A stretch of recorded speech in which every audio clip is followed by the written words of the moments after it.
우리가 어떤 글을 쓰시게 되면은 그러면 육하 원칙에 따라서 하게 될 때 이게 체계가 잡힌다 그러거든요.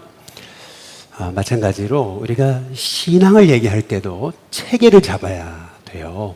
이게 이제 신학이라는 거고, 이 체계를 잡으려면 신앙도 육하 원칙에 따라서 우리가 한 번쯤 물어볼 필요가 있습니다. 언제, 어디서, 무엇을, 어떻게, 왜, 그리고 누가, 이제 이걸 우리가 살펴볼 필요가 있어요.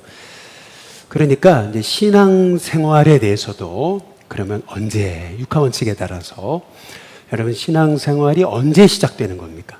신앙생활이. 근데 많은 분들이 신앙생활을 교회에 나오면 시작되는 거라 생각하는데 그렇지 않습니다. 또 반대로 나는 교회는 안 다니는데 열심히 성실하게 착하게 살려고 노력한다고. 근데 이게 신앙생활이라고 착각하는 거예요. 여러분 신앙생활이란 어디서부터 시작하는 거냐면 한번 따라해 보겠습니다. 구원. 구원에서 시작하는 겁니다. 여러분 구원 받으셨습니까? 여러분 구원이란 뭐냐면은 예수님을 내 인생의 나의 삶의 구주와 주님으로 영접하는 거예요. 내 인생에 내가 주인이 아니라 바로 예수님이 주인이심을 고백할 때 그때 내 안에 구원이 시작되는 겁니다. 그때 찾아오시는 분이 계시는 거예요. 그분이 누구냐면 한번 따라해 보겠습니다. 성령님. 성령님이 찾아오시는 거예요. 그래서 실은 구원받는 순간부터 우리는 새로운 피조물이 된 겁니다. 그러니까 새로운 피조물이란 옛 습관대로 사는 게 아니에요. 이제는 성령님이 이끄시는 새 습관대로 이제 살아가는 것이죠. 그래서 우리가 착각하지 말아셔야 되는 것은 뭐냐면 구원이란 죽은 다음에 천국 가는 거다 이렇게 생각하시면 안 되는 거예요. 왜냐하면 이미 예수님을 구주와 주님으로 영접하셨을 때 내 안에 구원이 시작된 겁니다. 내 안에 천국이 시작된 거예요. 천국을 연습하는 거예요. 그래야 천국 가서 낯설지 않습니다. 그래서 여러분 우리는 우리의 신앙생활에 있어서 구원이 얼마나 중요한지를 아셔야 됩니다. 구원 누가 수 틀어지면 나 구원 안 받아 이런 게 아니고 무슨 수를 써서라도 구원을 받아야 된다. 왜냐하면 에베소서 1장 4절에 보시면 구원이란 창세전에 그리스도 안에서 우리를 택하신 거예요. 사랑 안에서 우리로 거룩하고 흠이 없게 하시려고. 다시 말하면 구원이란 창세전부터 하나님이 계획하신 그분의 뜻이에요. 그러니까 다시 말하면 역사를 히스토리라 그러잖아요. 하나님의 역사는 언제부터 시작되는 거냐면 구원에서 시작되는 거예요. 그래서 하나님은 모든 사람이 구원받기 원하고 진리를 아는데 이르기를 원하시는 거예요. 그러니까 여러분 구원 못 받으셨다면 예수님 영접하십시오. 예수님 영접하셔야 돼요. 영접하는 자, 곧 그 이름을 믿는 자들에게는, 영접하는 자에게는 하나님의 자녀가 되는 뭘 주세요? 축복이 아닙니다. 권세입니다. 세상을 이기는 권세를, 세상을 살아갈 능력을 주시는 거예요. 이미 그런 능력을 저와 여러분에게 주신 줄로 믿습니다. 그런데 여러분 이게 너무 중요한 거예요. 구원의 목적이 뭐냐는 거예요. 목적. 인생의 목적을 아는 사람, 모르는 사람, 이게는 인생이 달라요. 사는 차원이 다른 거예요. 목적이 있어야 돼요. 여러분 한번 사진 보여주시면은 이 사진이 뭔지 아시죠? 로댕의 생각하는 사람입니다. 이 배경이 되는 책이 있잖아요. 단테의 신곡. 그래서 여러분 이 로댕의 생각하는 사람이 뭘 생각하고 있는 거냐면 지옥문 앞에서 고민하고 있는 거거든요. 이게. 여러분 잘 생각해 보세요. 열심히 살았어요. 근데 딱 지옥문 앞에서 이게 아니었나 보다. 내가 잘못 살았나 보다. 이게 아닌 게요. 못 돌이키는 거예요, 여러분. 분명하게 구원의 목적을 아셔야 돼요. 구원의 목적이 뭡니까? 여러분 성경에 다 나와 있습니다.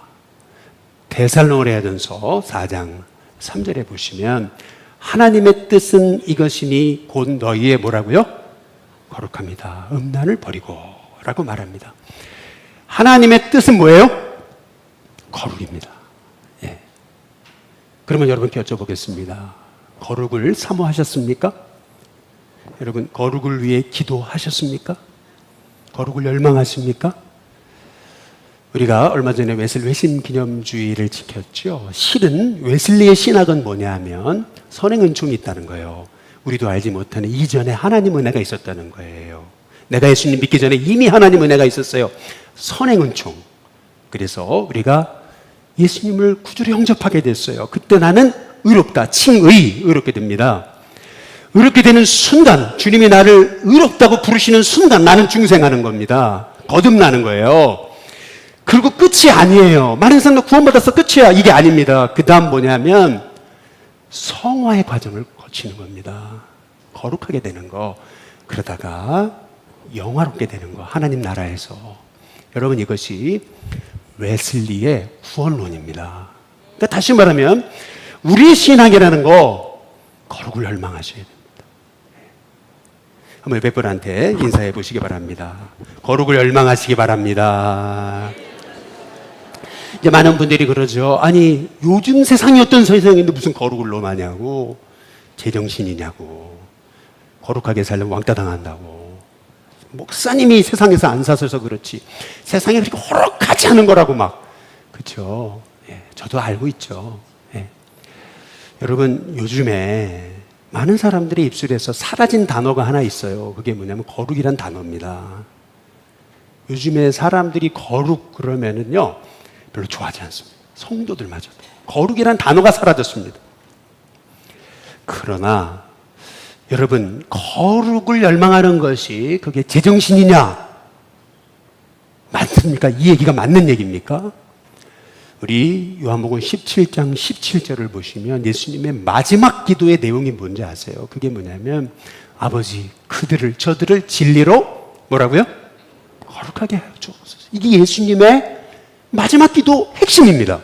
주여, 저들을 진리로 거룩하게 해 주시옵소서. 예. 거룩은 선택이 아닙니다. 여러분, 거룩은 구원의 목적입니다. 그래서 육하 원칙에 따라서 여러분, 우리가 거룩이 무엇인지에 대한 명확한 정의가 필요합니다. 여러분, 거룩이 뭡니까? 거룩이 뭐예요? 많은 분들이 거룩이란 저처럼 이렇게 딱 가운을 입고 그리고 성경책을 딱 끼고 또 목소리로는 할렐루야, 여러분, 이거를 많은 분들이 거룩이라고 착각을 하죠. 여러분, 이거는 거룩을 흉내내는 겁니다. 예, 본질이 아닙니다. 착각하지 마십시오. 예. 거룩이 뭡니까? 그러면 또 내용을 바꿔서 마이클 잭슨이 얼마나 그렇게 그 세균 하나도 가면 안 되려고 여러분 문을 장갑 끼고 열었다 하잖아요. 그렇죠? 그러면 죄안 지으려고 어떡하든지 안에 그냥 막 두렵고 떨림으로 몸부림치는 거, 여러분, 그게 거룩입니까? 여러분, 진정한 거룩은 뭐냐 하면은 구약 성경에서 찾아보면은 여러분 짧은 4장짜리 성경인데 꼭 읽어보시고요. 거기 보아스라는 인물이 나오거든요. 여러분, 이 사람이 진정한 거룩의 삶을 여러분 살아간 사람입니다. 또 신약으로 넘어가 보면 누구냐면 뜻밖에도 유대인이 아닙니다. 뜻밖에도 여러분 바리새인도 아니었고요. 누구였냐면 고넬료였습니다. 고넬료. 그래서 이 고넬료의 모습 안에 거룩이 무엇인지 하나님이 주신 말씀이 있습니다. 그게 뭐냐면 사도행전 10장의 2절에 보시면 우리 같이 한번 읽어보겠습니다. 함께 읽습니다. 시작. 그가 경건하여 온 지방과 더불어 하나님을 경외하며 백성을 많이 구제하고 하나님께 항상 기도하더니. 여러분, 여기서 중요한 게 있습니다. 그건 뭐냐면 성경은 이 순서도 그냥 나온 게 아닙니다. 우리는 경건 그러면 기도 많이 하는 거 맞습니다. 경건은 기도에서 시작합니다. 예배에서 시작합니다. 그러나 성경이 말하는 참된 경건은 뭐냐 하면은 여러분이 경건하다고 한다면 그거는 하나님을 두려워하기 때문에 그 경건의 모습이 가정에서 나타나야 됩니다. 가정에서. 무슨 말이냐면 여러분의 자녀가 여러분을 가리켜서 아버지는 목사 아닌 것 같아, 그런다면 여러분은 경건에 실패하고 있는 겁니다. 근데 아빠는 진짜 목사 같아, 그러면 경건에 성공하고 있는 겁니다. 다시 말해, 여러분의 가족들이 여러분의 신앙을 인정할 수 있어야 됩니다. 왜냐하면 거룩은 나타나게 되어 있습니다. 드러나게 되어 있습니다. 작은 불씨라고 해도 어둠에 들어가면 그 불씨는 어둠을 밝히게 되어 있습니다. 그러니까 나는 내가 거룩하지 않은 것 같은데 아니에요. 가족들이 여러분이 거룩하다면 이게 거룩이 나타나는 게 정상이에요. 보이는 게 정상입니다. 빛은 보이게 되어 있습니다. 드러나게 되어 있습니다. 마찬가지로 여러분, 거룩은 실은요, 기도 많이 하는데 그게 아니고, 여러분, 거룩은 어디서 나타나야 되는 거냐면 가족들한테 나타나야 됩니다. 내 아내가 인정해야 됩니다. 내 남편이 인정해야 됩니다.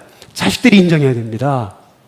그리고 거룩은요, 우리 사도행전 10장 2절을 다시 보시면 그가 경건했다는, 거룩했다는 거예요. 온 지방과 더불어 하나님을 두려워했어요. 그랬기 때문에 백성을 많이 구제했다 그랬습니다. 이게 뭘 의미합니까?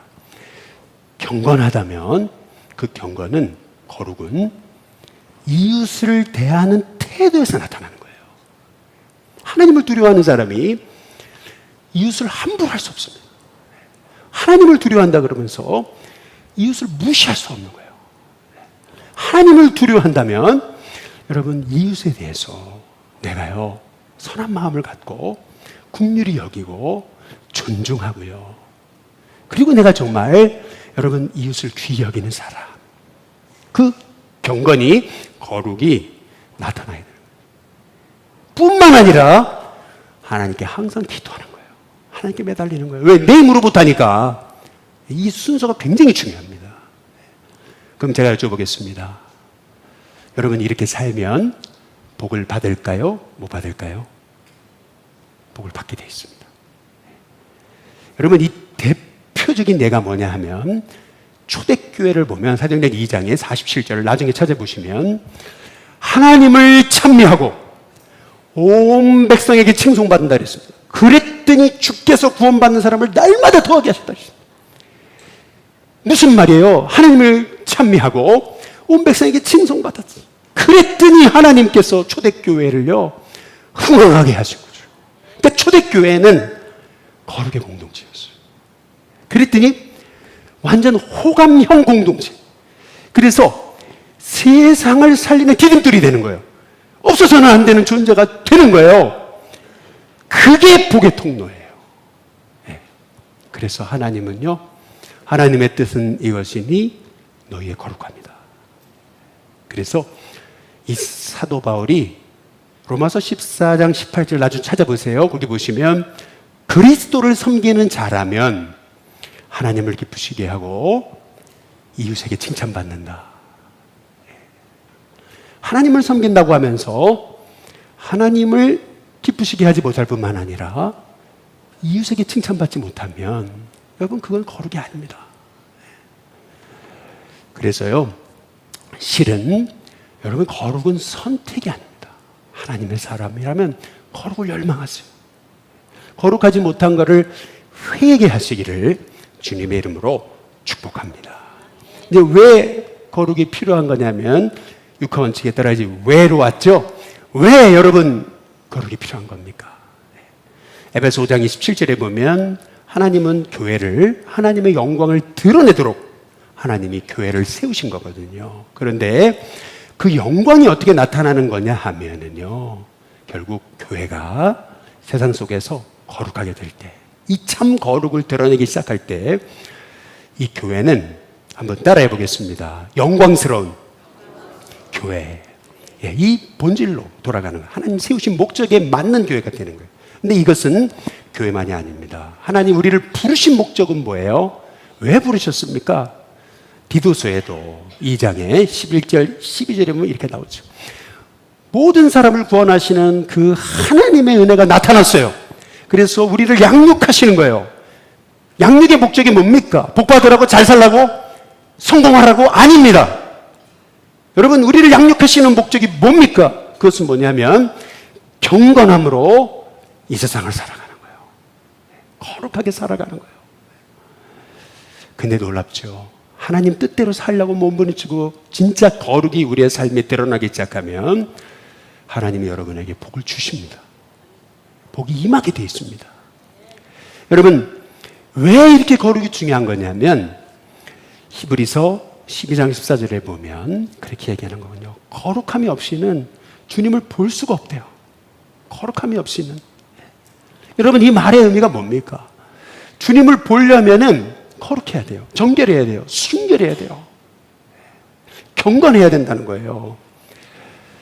여러분 한번 잘 생각해 보세요. 눈이 가리워졌으니까 분별력이 없는 거예요. 분별력이 없으니까 세상에서 넘어지는 거예요. 그런데 분별력이 있어요. 눈이 떠졌어요. 거룩해요. 주님을 봐요. 그러니까 분별력이 있잖아요. 그러니까 세상이 승리하는 거예요. 여러분, 그래서 실은요, 거룩은 선택이 아닙니다. 정말 여러분이 주님을 보기 원하신다면 거룩하시기를 주님의 이름으로 축복합니다. 여러분, 이 거룩의 삶을 아주 잘 살아냈던 구약의 또 한 인물이 있죠. 그 사람이 요셉이거든요. 요셉을 생각해 보세요. 요셉에게 주신 복은 뭐냐면요, 결정적일 때 하나님이 그를 들어 쓰시는 거예요. 여러분, 이게 거룩의 축복입니다. 결정적일 때 하나님이 그 영혼을 들어서 사용하시는 은혜를 주실 줄로 믿습니다. 여러분, 경건이 쓰임받는 비결입니다. 거룩이 쓰임받는 비결이에요. 하나님이 쓰신 그런 금그릇, 은그릇도 아니에요. 하나님 쓰시는 그런 깨끗한 그릇이에요. 그게 바로 하나님의 마음이십니다. 그래서 여러분, 우리는 왜 성령님이 우리에게 오셨나? 먼저는 자녀 삼으시려고, 나를 구원받게 하시려고, 내 인생의 주인 되시려고. 그리고 성령님 왜 오셨냐면 이제는 나를 인도하시려고. 그 인도하시면서 내 신앙생활이 시작되는 거예요. 그리고 성령님이 내 안에서 하시는 일은 뭐냐면 나를 거룩하게 하십니다. 참 거룩의 삶을 살도록 인도하시는 거죠. 그래서 이제는 어떻게 합니다. 그럼 어떻게 내가 거룩하게 살 수 있을까? 한번 따라해 보겠습니다. 어떻게? 이 어떻게가 굉장히 중요합니다. 어떻게 하면 내가 거룩하게 살 수 있을까? 이 출발점은 뭐냐면은 여기에 있습니다. 내가 얼마나 큰 죄인인가? 여러분 깨달아 아셔야 됩니다. 이게 복음의 시작입니다. 죄의 심각성, 죄의 본질, 죄의 실상을 여러분이 아셔야 됩니다. 내가 이 죄의 심각성을 모르니까요, 사람 의지하는 거예요. 사람 바라보는 거예요. 그럴 줄 몰랐대. 여러분, 사람에겐 소망이 없습니다. 사람 바라보지 마세요. 왜냐하면 성경이 말하고 있는 것은 뭐냐면은, 여러분, 예레미야서 17장 9절을 잘 보세요. 한번 같이 한번 읽어보겠습니다. 같이 읽습니다. 시작.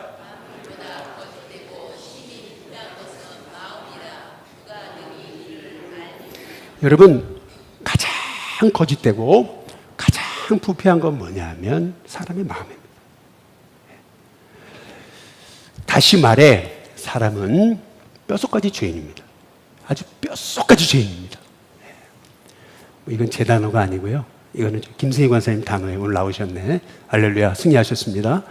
예, 권사님이 한번 전에는 수요일 날인가 대표기도 하시는데 우리는 뼛속까지 죄인입니다 그러는데 역시 권사님이시군. 제가 그랬어요.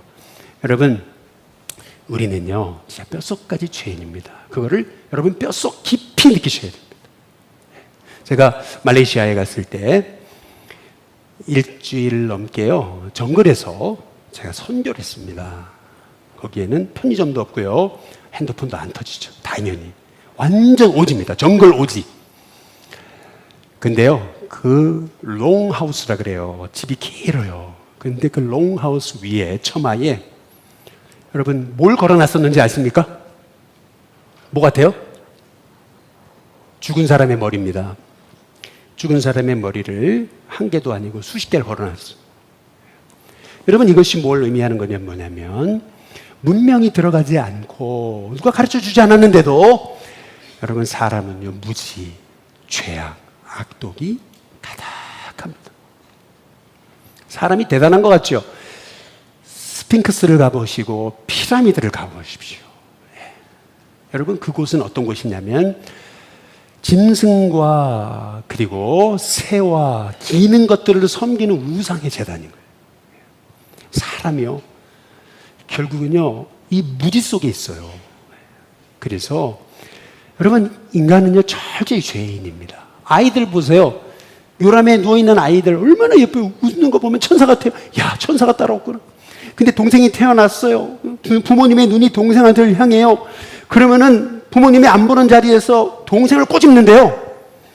이야 동생의 살이요 찢어질 정도로 얼굴이 빨개져가지고 이게 꼬집거든요. 그때 야 얘가 누군가 이런 생각이 들거든요. 여러분 사람은요 성경이 말하는 것은 뭐냐면 여러분 죄라는 것은요 전적인 타락이에요. 여러분 이것이 의미하는 것은 뭐냐면 여러분 사람 의지하지 마세요. 아니 그 사람 그럴 줄 몰랐다고 막 뒤에서 날 욕했대요. 그 사람이 그럴 줄 몰랐어요. 여러분 그게 사람이에요. 그게 사람입니다. 그러니까 뭐냐면 여러분 우리가 복음을 안다라고 하는 말의 의미는 뭐냐면요 사람에게 소망을 두지 않는 거예요. 이 얘기는 뭐냐면 여러분 나도 잘못될 수 있는 거예요. 나도 실수할 수 있고 나도요 사실 잘못 갈 수 있는 거예요. 그러니까 누가 그렇게 대화를 하는데 끝까지 내가 옳다. 여러분 이거 복음을 모르는 거예요. 끝까지 내가 옳다. 여러분 이거 복음을 모르는 겁니다. 복음을 알면요 맞아 나도 틀릴 수 있어. 그러면서 겸손해지는 거예요. 진짜 복음을 알면은요 여러분 세상에 휩쓸리지 않아요. 그리고 겸손하게 돼요. 그래서요 오늘 바울이 얘기하는 건 그거예요. 고린도서 3장 오늘 18절에 잘 보시면 우리가 다 수건을 벗은 얼굴로 거울을 보는 것처럼 주의 영광을 본다 그러잖아요. 여기서 말하는 수건이란 뭐냐면은 가리개입니다. 얼굴이 딱 가리개로 가려졌어요. 그러니까 우리는 주의 영광을 볼 수가 없어요. 그런데 이 주의 이 영광을 보려면 가리개가 딱 벗겨져야 되는데 이 가리개가 언제 벗겨지는 거냐면 내가 성령을 의지할 때 철저히 나에게 절망하고 철저히 그분만이 소망이십니다. 그분을 의지하기 시작할 때 우리의 눈에서 가리개가 벗겨집니다. 그때 우리에게 주시는 축복이 뭐냐면 주 영광을 보는 거예요. 여러분 성령의 임재가 있는 곳에 주 영광을 봅니다. 한번 딱 그것을 경험하면은 그분과 같은 그 형상을 담기 위해서 그분을 닮아가기 위해 그분을 바라보고 그분을 열망하는 거예요. 거룩이 시작되는 거예요. 여러분 이 모든 것이 다 성령으로 가능한 거예요. 그래서 영광에서 영광에 이르는 겁니다. 이게 뭘 의미하는 거냐면 이런 거예요. 많은 분들이 영광으로 시작해요. 성령으로 시작해요. 그런데 끝은 초라해요. 왜요? 성령이 아니에요. 나예요. 여러분 이렇게 될 때 교회는 영광을 잃어버립니다. 교회가 처음 시작할 때 늘 성령. 근데 교회가 역사가 있을수록 내가 사람이 그러면 교회는 영광이 없습니다. 영광에서 초람으로 바뀌는 거예요. 그러나 영광에서 영광으로 가려면 여러분 성령을 이제 성령을 나는 안 됩니다. 나는 아닙니다. 성령님이 소망이십니다. 예수님이 소망이십니다. 그분을 닮기 원합니다. 거룩을 열망하셔야 됩니다. 저와 여러분에게 여러분 아무리 시대가 세상 좋아한다 해도 여러분은 세상 좋아하지 마세요. 정말 거룩을 열망하세요. 그것이 신앙생활입니다. 그러면 많은 분들이 내가 거룩하기 원합니다. 그러면은 막 쌍수 들고 박수 쳐주고 잘했다 잘했다 그렇게 살아라 그럴 줄 아는데 실은 여러분 거룩의 삶은 한번 따라해 보겠습니다. 갈등의 삶. 예, 거룩하게 살면 갈등이 일어납니다. 이게 정상입니다. 이게 정상이에요. 아, 믿음으로 살라는데 막 갈등이 일어나는 정상입니다. 갈등이 있어야 됩니다. 신앙적으로 갈등이 일어나야 성령이 여러분 속에서 역사하고 계시다는 뜻입니다. 예를 한번 들어보겠습니다. 여러분이 믿음으로 살라 그러면은 제일 먼저 반대하는 세력이 있습니다. 쌍수 들고 의장 그거 아닌데요? 아 그거 아닌데요? 이거 하는 사람이 있습니다. 누구예요? 누군지 아십니까? 여러분 자신입니다. 여러분의 속 안에 있는 육입니다. 여러분 자신의 육이 여러분을 반대해요. 제일 먼저 반대합니다. 그거 아닌데요? 여러분 자신의 육이 여러분을 반대하게 돼 있어요. 그래서 갈등이 일어나는 거예요. 예를 들어볼게요. 이거는 좀 굉장히 사적인 그러한 예지만 여러분께 설명을 드려야 이런 거구나 이해할 수 있으시기 때문에 좀 죄송하게 이해하고 들으시기 바랍니다. 우리 일신교에서 사역했던 사역자 중에 얼마 전에 만났는데 갑상선에 뭐가 만져진대요. 병원에 갔더니 이게 심각한 것 같아요. 큰 데 가셔야 될 것 같습니다. 무슨 일인데? 암인 것 같습니다. 그래서 급하게 삼성병원에 예약을 해놓은 거예요. 만났어요. 그랬더니 얼굴이 어두 40도 안 됐는데 그러니까 마음이 짠하잖아요. 그래서 제가 그랬어요. 내가 한번 갈게. 밥 사줄게. 힘내. 이거 누가 주신 마음이에요? 성령이 주신 마음. 근데요, 그렇게 얘기하고 헤어졌는데 시간이 지나면서 제 마음속에 어떤 육적인 마음이 일어나냐면 바쁜데, 그리고 떠난 지도 오래됐는데 5년 됐다 그러더라고요. 떠난 지도 오래됐는데, 그리고 한참 아랫사람인데 오라 그러면 되지. 오라 그러면 쉬게 될 거를 내가 거길 왜 가? 그렇죠? 여러분, 이거 누가 주는 마음이죠? 이제 육이 갈등을 일으키는 거예요. 미루고 그러다가 아니다. 가라고 하시는 거죠. 그래서 가려고 약속을 잡았어요. 근데 그 전날 무슨 일이 일어났을까요? 거기 차 타고 가야 되거든요. 굉장히 교통편이 불편하거든요. 그런데 제 아내가 그날 차를 꼭 써야 되는 일이 생겼어요.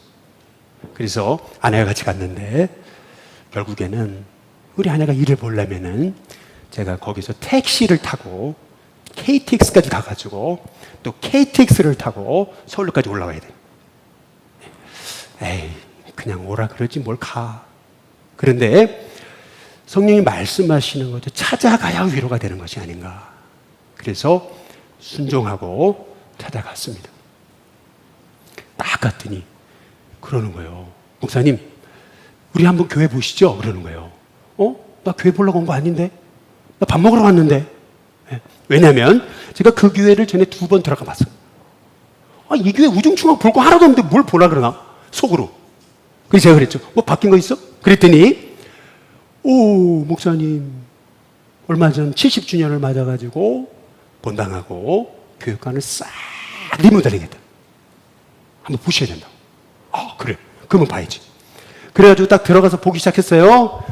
쫙 보고 나서 제가 그랬어요. 뭐라 했냐면, 하나님이 그래서 보내셨구나. 그래서 여기 내가 나를 오게 하셨구나.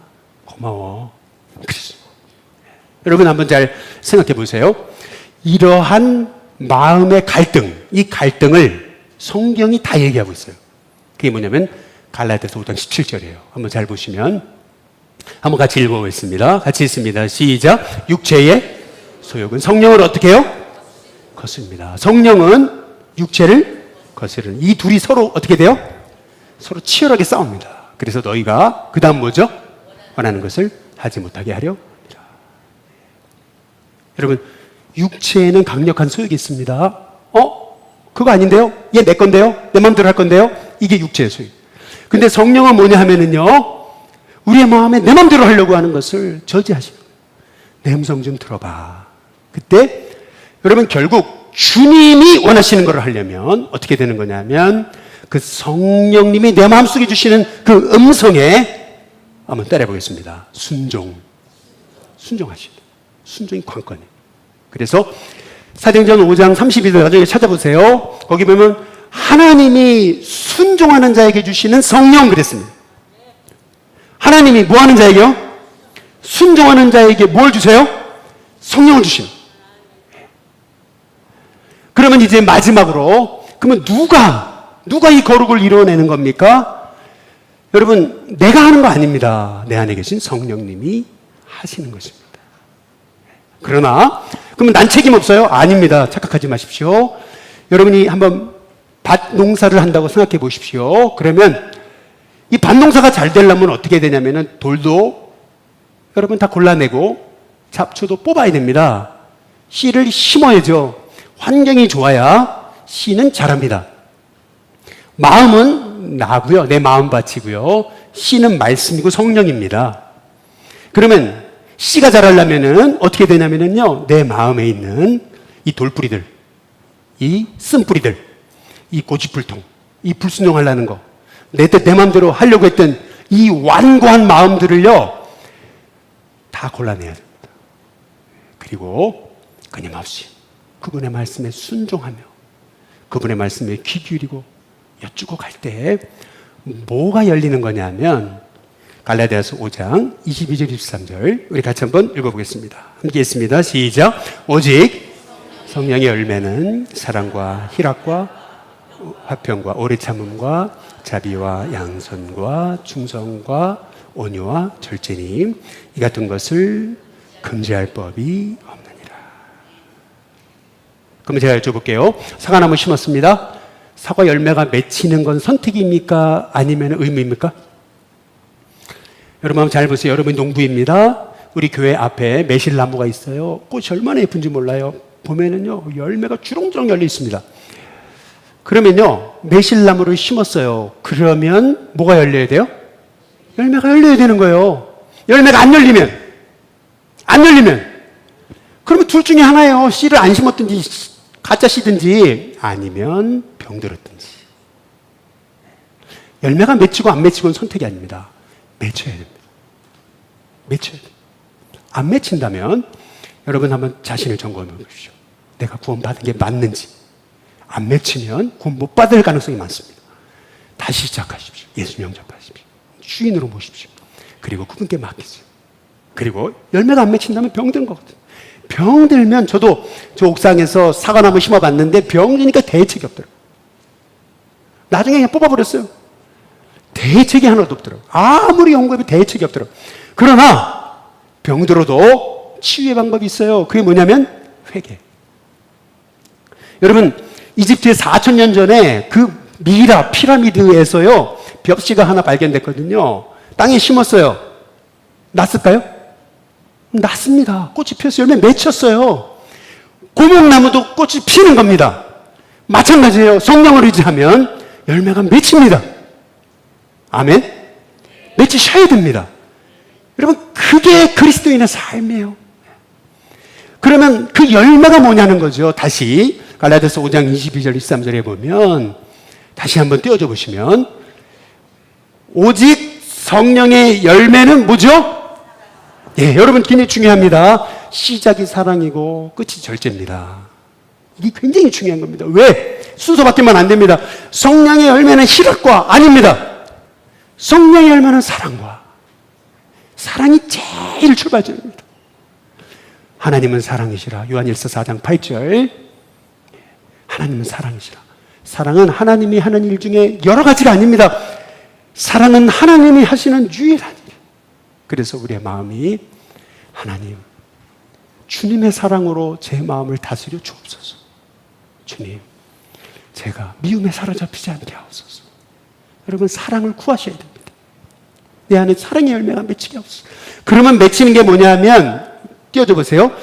사랑의 열매가 맺히기 시작하면은 샘솟는 기쁨이 나오는 거예요. 샘솟는 기쁨이 내가 누군가를 용서하고 사랑할 때의 기쁨이 흘러넘쳐. 그러더니 평안이 임하는 거예요. 화평. 왜 평안을 잃어버렸어요? 건너가 보니까 사랑을 잃어버렸어요. 그런데 건너가 보니까 주님 말씀대로 순종하고자 할 때 화평이 임해요. 화평이라는 게 뭐예요? 평안이고 그리고 여러분 화평이라는 것은 결국 남을 용납하고 또 여러분 관용하는 마음이거든요. 그 마음에서 주신 하나님의 복이거든요. 그래서 화평의 복을 받은 사람은 오래 참게 됩니다. 오기로 참는 게 아니고 마지못해 참는 게 아니고 오래 참게 됩니다. 그렇기 때문에 여러분이 오래 참게 된다는 것은 이것은 하나님이 주신 넉넉한 마음이기 때문에 결국 우리의 마음은 어떻게 되냐면요. 자비가 생겨납니다. 자비가 헬라어로 크레스토테스라는 말인데 여러분 크레스토테스 어디서 많이 들어봤죠? 예, 그리스도 예수님과 비슷하잖아요. 그래서 초대교회의 많은 세상 사람들은 그리스도인들을 바라보고 저들은 크레스토테스라고 자비가 넘치는 사람이라고 그렇게 성도들을 향해서 말했다. 저들은 그리스도인 역시 크레스토테스. 그래서 여러분 이 자비가 충만한 사람은 양선 지극히 선한 사람입니다.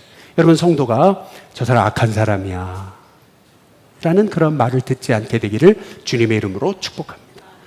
양선과 지극히 선한 사람이잖아요. 그러니까 충성과, 충성이라는 것은 뭐냐면 믿음직스럽다는 거, 믿을 수 있다는 겁니다.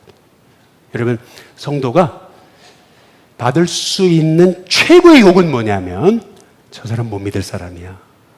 여러분 그거는 최고의 욕입니다. 성도를 향한 저 사람 못 믿어, 믿지 마, 절대 믿지 마. 여러분 이것은 가장 큰 나를 향한 욕입니다. 그래서 우리는 나를 돌아봐야 됩니다. 성찰해 봐야 됩니다. 그래서 성령의 열매는 온유입니다. 감정을 다스리고요. 다스릴 뿐만 아니라 오히려 축복하고 사랑하고요. 용서하고요. 결국 온유란 뭐냐면 온유의 반대말은 뭐냐면 야생마입니다. 통제가 안 되는 거예요. 자기 마음대로 길길이 날뛰는 겁니다. 그러면 온유를 지칭하는 건 뭐냐 하면은 여러분 딱 훈련된 말이에요. 딱 주인이 딱 채찍을 하면 쫙 목적으로 달려갑니다. 얼마나 힘을 거기다 집중하는지 모르겠어요. 온유입니다. 야생마가 되지 마십시오. 훈련된 인격의 사람이 되십시오. 그게 바로 절제입니다. 여러분 사랑으로 시작해서 열매는 절제로 마감되는 거예요. 여러분 이게 얼마나 큰 복입니까? 어떤 자녀가요 세상에서 살아보니까 야 우리 부모님 신앙생활하는 게 당연한 줄 알았는데 우리 부모님이 신앙생활에서 그렇게 행복한 가정을 만드신 게 이게 당연한 게 아니더래요. 문제없는 가정이 없더래요. 아이들이 문제없는 가정이 없더래요. 그래서 부모님 이렇게 나에게 신앙을 알려주신 게 너무 감사하다고. 여러분 우리가 성령의 열매를 맺어야 여러분 여러분의 삶에 하나님의 복이 진정하게 여러분 가족과 또 여러분의 가문과 이웃 가운데 드러나는 은혜가 있게 될 줄로 믿습니다. 여러분 그러기 위해 성령의 열매를 맺기 위해 이미 성령이 계시거든요. 그런데 왜 열매를 못 맺는 거냐면 순종을 하는 회개를 안 하는 거죠. 여러분 이제 많이 회개하십시오. 여러분의 기도에서. 그리고 많이 순종하십시오. 그렇게 될 때 로마서 7장 22절에 보니까 속사람이 있대. 우리의 속사람이 마음으로 하나님을 즐거워해요. 말씀을 즐거워해요. 막 기뻐요. 주님 안에 사는 게 속사람이 달라져요. 뿐만 아니라 베드로는 3장 4절에 보니까 오직 마음에 숨은 사람이 있대. 아유 저 사람 저런 사람인지 몰랐다고. 나도 내가 이런 사람인지 몰랐다고. 숨은 사람이 있습니다. 이 숨은 사람마저도 온유하게 돼. 안정적이 됩니다. 이는 하나님 앞에 값진 겁니다. 여러분 말씀을 정리합니다. 왜 하나님이 우리를 거룩하기를 원하신가? 거룩을 회복한다는 것은 하나님 앞에서 값진 삶을 회복하는 겁니다. 거룩함을 추구해 보십시오. 여러분의 삶에 다 엉클어졌던 것들이 회복될 겁니다. 여러분이 값진 인생이 될 겁니다. 우리 일신교회 성도님들이 하나님의 구원의 뜻인 거룩을 여러분의 삶 속에 이루어내는 귀한 종들이 되시기를 주님의 이름으로 축복합니다.